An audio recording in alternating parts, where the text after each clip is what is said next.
Okay, I'm joined now by a couple who live in the actual vampire world.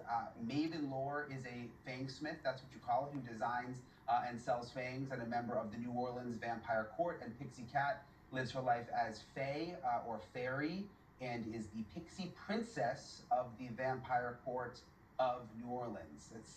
It's quite a title. I hope I got it right. Maven, I want to start with you. I mean, look, I know there's a lot of misinterpretations of what vampire culture is like, and like what Dr. Ramsland just said, I guess typically it's not like violent in the sense of killing people and that kind of thing. Do you identify actually as a vampire, Maven? I do, yes. And actually, I agree for the most part about what Catherine Ramsland has said. So what does it mean? I mean, you hear that there's 5,000 estimated right now, I think, in America. What does it mean to be a vampire? It means something different to everybody. I can list a few broad topics here. Oh, look, there I am. Okay, so you have different types of feeders, you have different types of beliefs. You have sanguine feeders, you have psychic feeders, you have sexual feeders. You also have people who, like myself, are into the philosophy of being a vampire. That's a whole bag of whatever there right there. There's people who are use it as part of their religious practices. There are people who are role players. There are people who just like to, go out the weekend and dress up. Does it have to do with? I mean, like I just think of the movies and pop culture. That's basically what I know about it. I mean, does it all have to do with blood? I think that's the most boring topic, to be honest. It's just like when people say, "Hey, do you drink blood?" is the first thing they ask. I was like, I've done all these things in my life. I've been all these places. You want to know what I have for breakfast? Yeah. Right. Well, I mean, but look, people are curious. I mean, I hate to fall into that trap, but I am curious. That's the first thing you think of, though. I mean, is it? Do you drink blood? Is that just part of being a vampire? No, I'm a sexual feeder. Okay, a sexual feeder. Okay, I won't. I won't go down that road. We gotta we gotta keep it PG, right? We gotta keep it PG, but I think people can, I guess, put two and two together there. Pixie, what brought you into the lifestyle? Do you also identify as a vampire? I don't identify as a vampire. I identify more as fae. Generally, I came into the vampire scene. It was like my friends were goth, heavy metal people, and we all orbited around each other. It was like it didn't matter. Some people wore fangs, some people wore super spiked hair, some people were just different. This was, for me, it was early 2010s when I was around people.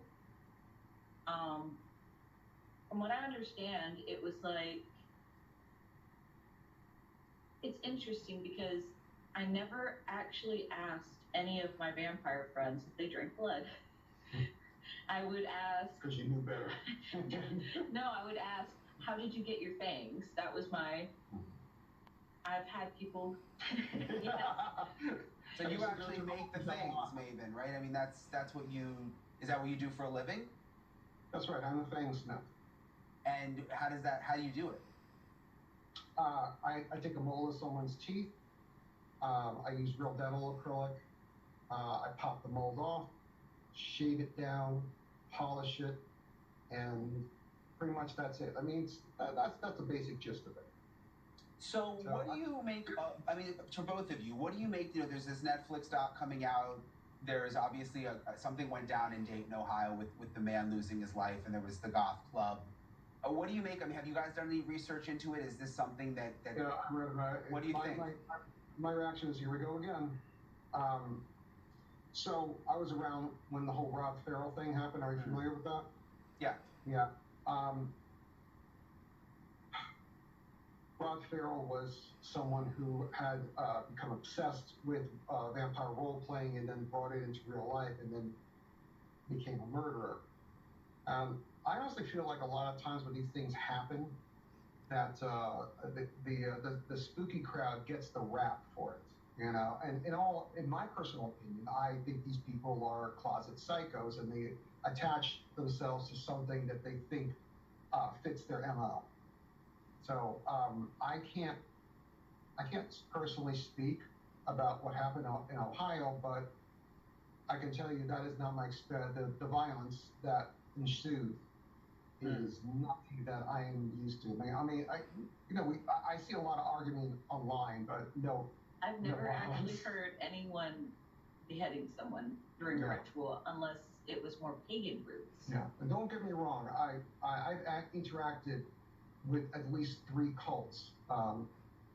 They're out there, but they're not chopping heads. So you mean, is it cults within the vampire community?